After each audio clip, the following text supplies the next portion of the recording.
Kiedy zbliża się sobota, żaden z nich nie umie spać.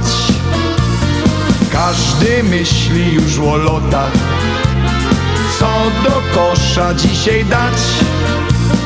Może szymla, może siwka, czerwonego albo byczka.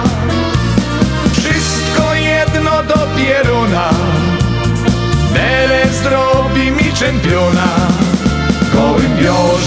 Gołębiorze, im już nic tu nie pomoże. No bo takie hobby mają, że na niebo zaglądają. Gołębiorze, im już nic tu nie pomoże.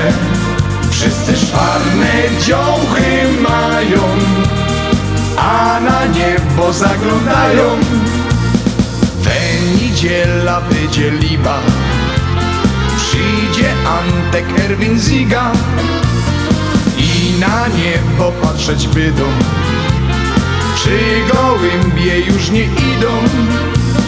Żeby lepiej się siedziało, to flaszeczka trzeba mało. Kotki będzie co nie miara, o nagrodach, o puchara.